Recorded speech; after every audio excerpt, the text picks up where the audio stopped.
નમસ્કાર મિત્રો, કેમ છે? મજામાં ને મજામાં જ હશો. હું છું પ્રકાશ ખાંભલા ને આજે ધોરણ 9 માં અંદર આપણે 9મું ધોરણ 11મું ચેપ્ટર ટેબલ અને મેઇલ મર્જ વિશે થોડીક વાત કરવાના છીએ.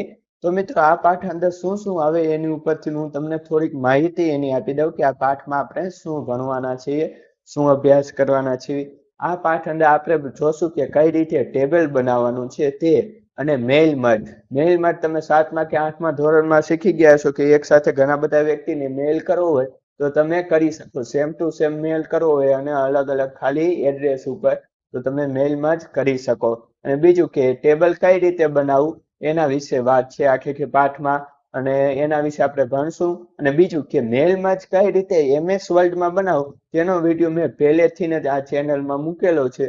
તો મિત્રો એ જોવો હોય તો એ તમે જોઈ નાખજો, બરોબર. પ્લેલિસ્ટ અંદર જાશો તો તમને વિડીયો મળી જશે. તો ચાલો આ પાઠની શરૂઆત કરવી.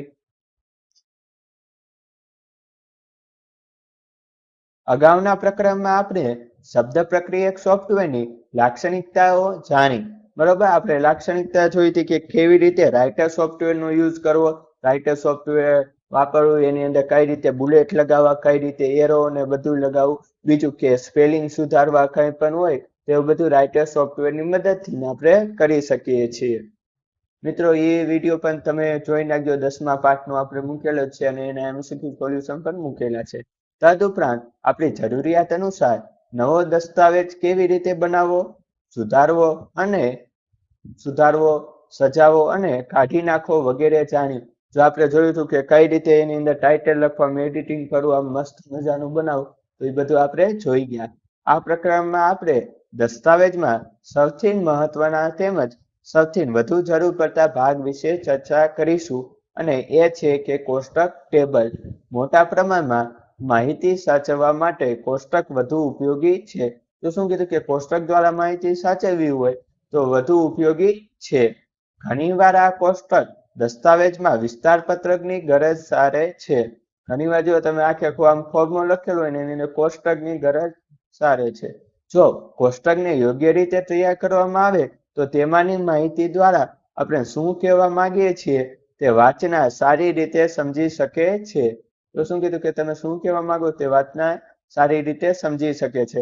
એટલે કે માની લો કે તમારે કંઈક સ્કૂલનું ટાઈમ ટેબલ બનાવવું છે. આવી રીતે અહીંયા બાજુમાં ચિત્રમાં જોતા હશો તો અહીંયા આવી રીતે આમ કોષ્ટક પેલા ઊભા ખાના હોય, આવી રીતે તમે કોષ્ટક બનાવી શકો છો. પછી અહીં ઉપર વાર લખી શકો, સોમ, મંગળ, બુધ, ગુરુ, શુક્ર, એવી રીતે. પછી અહીંયા વિષયનું લખી શકો, આ સબ્જેક્ટના લેક્ચર આવશે એવી રીતે. તો કોષ્ટક દ્વારા માહિતીને તમે સારી રીતે સમજાવી શકો અને વ્યક્તિ સમજી પણ શકે છે. પણ ખાના સેલ એ આપણે શબ્દ અને આંકડા ઉપરાંત ચિત્રો, આલેખ અને એવી બીજી વસ્તુઓ એટલે કે ઓબ્જેક્ટ પણ મૂકી શકીએ છીએ. તો શું કીધું કે ખાના સિવાય તમે ચિત્ર પણ મૂકી શકો છો, બીજી વસ્તુઓ પણ મૂકી શકો છો. આલેખ આપણે જેવી રીતે આપણે માઇક્રોસોફ્ટ વર્લ્ડમાં નહીં પણ એક્સેલમાં જુદું જુદું હોય તેવી રીતે બનાવવા, તેમજ સુધારા વધારા કેવી રીતે કરવા, તેમજ તેને સજાવવા કેવી રીતે તે શીખીશું. કે આપણે જોવાના કે કઈ રીતે આને સજાવવાનું છે તે બધી માહિતી આપણે ચેક કરવાના છીએ, જેથી ખબર પડે કે આ કેવી રીતે સજાવવું. આ પ્રકરણમાં સમૂહ ટપાલ એટલે કે મેલ મર્જ સવલત પણ ચર્ચા કરીશું અને દસ્તાવેજને કેવી રીતે છાપવા તે જોઈશું, બરોબર. બીજું તો કઈ રીતે છાપવું. જો અહીંયા આપેલું છે કે ટેબલ કઈ રીતે બનાવવું, તો અહીંયા જોઈએ ટેબલ અંદર જવાનું, ઇન્સર્ટ અંદર ટેબલ આવી જાય. તો હું જો માઇક્રોસોફ્ટ વર્લ્ડ ઓપન કરું છું, જો આ MS વર્લ્ડ છે માઇક્રોસોફ્ટ, તેનું હું ઓપન કરી ને અહીંયા કીધું છે એ પ્રમાણે જો હોમ અંદર અહીંયા ઠેઠ ઇન્સર્ટ ઠેઠ ક્યાં આપેલું છે તો અહીંયા જોવો જે ટેબલનું અલગથી આપેલું છે અને આની અંદર મારા ખ્યાલથી ઇન્સર્ટ મેનુ અંદર ટેબલ આપેલું છે. જોયું, ઓલામાં ટેબલ લખેલું છે અને આની અંદર ટેબલ આપેલું, નકા અહીંયા ટેબલનું આઇકન પણ આપેલું. જોયું તમે મિત્રો, તો તેની ઉપર તમે ક્લિક કરો, આ ટેબલ આઇકન અહીં લખેલું, તો ત્યાંથી તે પણ ઓપન થઈ જાય. તો ત્યાં ટેબલ ઉપર બે રીતે ટેબલ તમે લઈ શકો છો.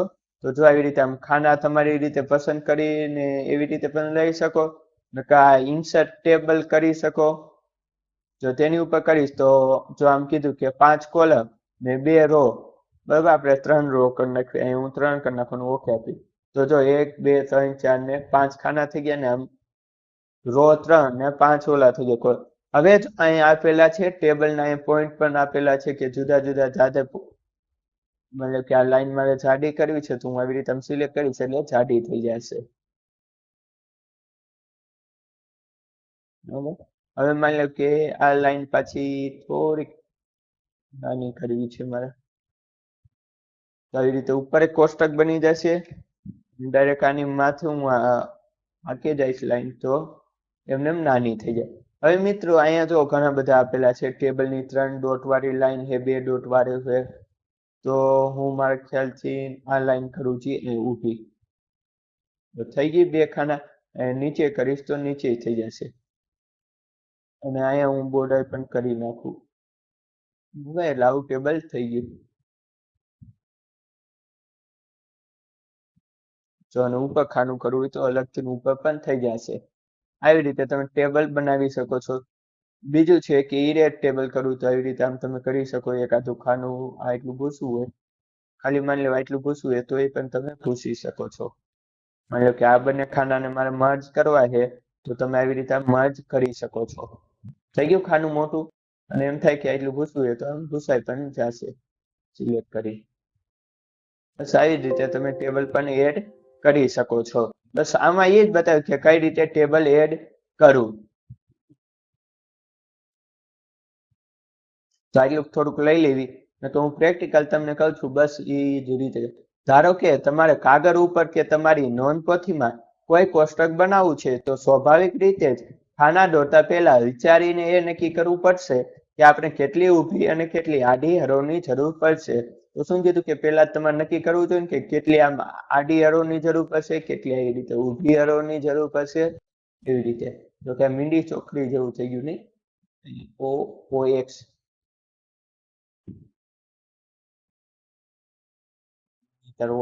માં થઈ ગયો હું એ રીતે. કોમ્પ્યુટરની મદદથી દસ્તાવેજમાં કોષ્ટક બનાવવા માટે પણ આવું જ વિચારવું પડે. જોકે કોમ્પ્યુટર દ્વારા કોષ્ટક બનાવવાની સૌથી મોટો ફાયદો એ છે કે એકવાર દસ્તાવેજમાં કોષ્ટક બનાવી દીધા પછી પાછળથી દરેક બાબત બદલી શકાય છે. તો શું કીધું કે એકવાર તમે બનાવી નાખ્યું, પાછળથી તમારે કઈ ચેન્જીસ લાવવું હોય તો તમે ચેન્જ પણ કરી શકો છો. પરંતુ પહેલેથી જ ઊભી અને આડી હરોળની જરૂરિયાતનું આયોજન કરવાથી સમય બચત થાય છે. તો શું કીધું કે તમારું સમય બચત થશે. ને આ જો આ તો તમને મેં બતાવી દીધું કે ટેબલ કઈ રીતે એડ કરવું. હવે જો અહીંયા નવું કોષ્ટક ઉમેરવામાં શું છે તો એનું જ છે કે ટેબલ અંદર જવાનું, ઇન્સર્ટ અંદર, અને તેની અંદર ટેબલ આપેલું નકર ટેબલ આઇકન ઉપર જઈને તમે લઈ શકો. નકર જો ટેબલ ઇન્સર્ટ ને કંટ્રોલ F12 દબો તો પણ ટેબલ આવી જાય. હવે મિત્રો આ મેં હમણાં જ ઓલી રો અને કોલમ તમને બતાવી હતી કે કઈ રીતે લેવાનું. તો નામ આપેલું ટેબલ ને અહીંયા બબ્બે આપેલું છે તો 2, અને આપણે અહીંયા કેમ હતું કે 5 અને 3 લીધેલા હતા. તમે હમણાં જોયું હશે. સાઈઝ ને એ બધું ચેક કરવાનું, બીજું કઈ નથી આ પાઠમાં. પછી આ જો અહીંયા લગી મેં તમને બતાવી દીધું છે કે ટેબલ રહ્યું ને આવી રીતે બનાવી શકો. હવે આની અંદર તમારે ટેબલ અંદર કઈ લખવું હોય તો પણ તમે લખી શકો છો. જે હું તમને બતાવું આપણે તો હું તમને બતાવી જ દઉં પ્રેક્ટિકલ સાથે સાથે.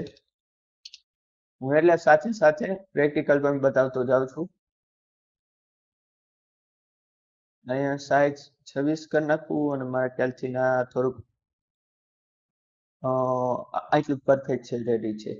હવે જો હું ઇન્સર્ટ અંદર જઈશ, ટેબલ લઈશ, અને ટેબલ હું ડાયરેક્ટ આમ નહીં, આમાં કીધું છે ને એ જ પ્રમાણે હું લઈશ. જો 5 કીધા છે નહીં, અહીંયા 3 રાખવી ને અહીંયા 5 કરી દેવી, બરોબર. તો અહીંયા ઓટોમેટિક રાખી દેશું નહીં. હવે મિત્રો અહીંયા જો ઉપર પાછા જુદા જુદા બીજા ટેબલ આપ્યા કે તમે આ રંગના કે એવા રંગના સિલેક્ટ કરવા હોય તો તમે સિલેક્ટ કરી શકો છો. જો કે એ નથી કરવાની જરૂર, અને અહીંથી તમે સાઈઝ બદલાવી શકો છો જો તમારે બદલાવી હોય તો ટેબલનું. આ 3 લાઈન વાળી વગેરે વગેરે લાઈન જાડી કરી. તો હવે હું અહીંયા શું લખું, એક મિનિટ.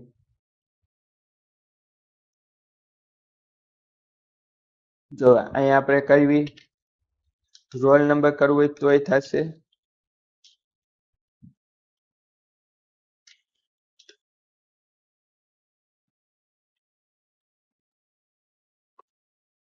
અહીંયા કરી નાખ્યું નેમ ને અહીંયા લખી વાળવી સર નેમ. બરાબર, માની લો રોલ નંબર 1 છે, પછી નેમ લખીશ અહીંયા 50 કરી નાખ્યું, સરનેમ કરી નાખી ખાંભલા. બરાબર, એ રીતે અહીંયા 2, પછી અહીંયા ગમે એનું રોલ નંબર લખી વાળવી, અહીંયા લખી વાળવી વિજય પટેલ. બરોબર, આવી રીતે તમે નામ પણ એડ કરી શકો. હવે એમ થાય તમારા મનમાં કે મારે આ ખાનું રોલ નંબર નું તો નાનું જોઈ છે, તો એને અહીંથી આમ ખેંચીને આમ ડ્રેગ એન્ડ ડ્રોપ કરી શકો છો. બરાબર, રોલ નંબર આવી રીતે આમ પરફેક્ટ. હવે આ બધું રહ્યું ને મારે જોઈ છે સેન્ટરમાં, તો હવે ડાયરેક્ટ આપણે શું કરવાનું કે આ ટેબલ રહ્યું સિલેક્ટ કરશું અને અહીંયા સેન્ટર નો ઓપ્શન આપેલો, સેન્ટરમાં આવી ગયું છે બધું એવી રીતે એકદમ ઈઝી. બસ આવી જ રીતે તમે ચેન્જીસ કરી શકો છો. પછી ઘણું બધું છે આની અંદર, રંગ કરવા હોય તો રંગ. હવે માની લો કે આ મારે એટલું કર્યું ને એનું ચેન્જીસ કરવું છે, જો ખાલી અક્ષર બદલાવ હોય તો તમે એ પણ રંગ તમે બદલી શકો છો. રેડ કરવું તો રેડ કરી શકો છો, બીજું કઈ. અને હવે તમારે માની લો કે હાઇલાઇટ કરવું છે તો હાઇલાઇટ પણ થઈ જશે. ડિઝાઇન હે, લેઆઉટ હે, બીજું પણ તમે ચેન્જીસ કરી શકો છો જરૂર પ્રમાણે. જેની જરૂર હોય એ તમે ચેન્જ કરી શકો છો. હવે જો અહીં ફિલ કલર હે તો એ ડાયરેક્ટ એટલામાં જો આવી ગયું રંગ. આવી રીતે આપણે રંગ તમે એડ કરી શકો છો. તમને જે પણ પસંદ ના દે તે રંગ તમે એડ કરી શકો છો. અહીંયા રંગ જુદા જુદા ઘણા બધા છે, બ્લેક પણ છે, વ્હાઈટ છે, વ્હાઈટમાં તો વ્હાઈટ આપણે છે જ તે. આ પણ મસ્ત છે, આ પણ આપણે રાખી શકીએ છીએ. રોલ નંબર નું ઈ છે. પછી બીજું પણ તમારે રંગ ચેન્જીસ કરવા હોય તો, એટલે આ ટેબલ છે તો આનો રંગ આપણે ચેન્જીસ કરવો હોય તો પણ એ પણ આપણે બદલી શકીએ. આવી રીતે આવું રાખી શકીએ. ને હવે ખાલી આનો કલર વ્હાઈટ કરવો હોય તો વ્હાઈટ, રેડ કરવો હોય રેડ, યલો, જે રંગ તમને પસંદ આવે એ તમે રાખી શકો છો. બરાબર, આવી રીતે. અને તમારે વધારે માની લો 3 રહેવા ગયા ને હજી એક ખાનું જોઈએ તો આ છેલ્લા કોલમ અંદર આવીને એન્ટર દબાવશો ને એટલે નવું ખાનું આવી જશે. કે ટેબ દબાવશો, સોરી ટેબ બટન દબાવશો ને TAB, હવે એટલે ન્યુ ખાનું આવી જશે. એકદમ ઈઝી છે. અને તમારે એમ થાય કે એ ખાના વધી ગયા છે, શું છે, તો તમે ચેન્જ પણ કરી શકો છો. જો અહીંયા હે ઇરેઝર હે, ઇરેઝર થી જ મારે એટલા ખાના ઉડાડવા છે તો ઉડી શકશે.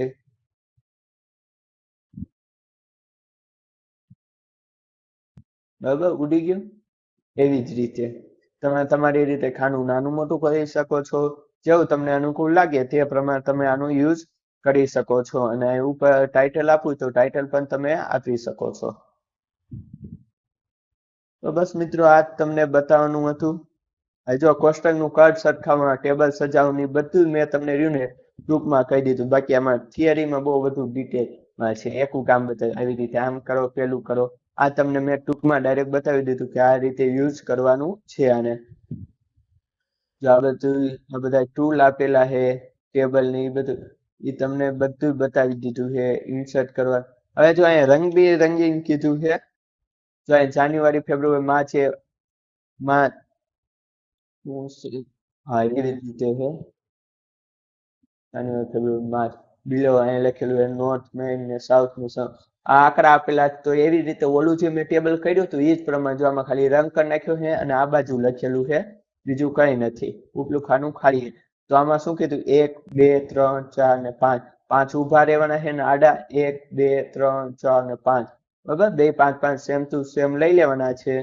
બસ, અને પછી આ તમે ચેન્જ કરી નાખવાનું. હવે જો આવ્યું છે મેલ મર્જ. મિત્રો, તો મેલ મર્જ કઈ રીતે કરવાનું એનો વિડીયો તમને રહ્યું ને આઈ બટન ઉપર મળી જશે. તો તેની મદદથી તમે મેઇલમાં જ કરી શકશો. આઈ બટન ઉપર વિડીયો છે તે જોઈ લેજો. મેઇલ મેચ કરશું અને ટૂંક જ સમયમાં આના MCQ આવી જશે. કેમ કે આ પાઠમાં બહુ ખાસ નથી મિત્રો, તમને આખું રહ્યું ને બતાવી દીધું કે આવી રીતે ટેબલ એડ કરવાનું. મેઇલ મર્જનો આખો વિડીયો મેં મૂકેલો છે, એ હું તમને ડિસ્ક્રિપ્શન બોક્સમાં એની લિંક આપી દઈશ અને આઈ બટન ઉપર પણ મેઇલ મર્જને આપી દઈશ. તો મિત્રો આજનો વિડીયો આટલો પસંદ આવ્યો તો લાઈક, શેર અને સબસ્ક્રાઇબ કરી દેજો. ત્યાં સુધી મને આપો રજા. વંદે માતરમ. જય હિન્દ, જય ભારત. આ પાઠ પણ પૂરો.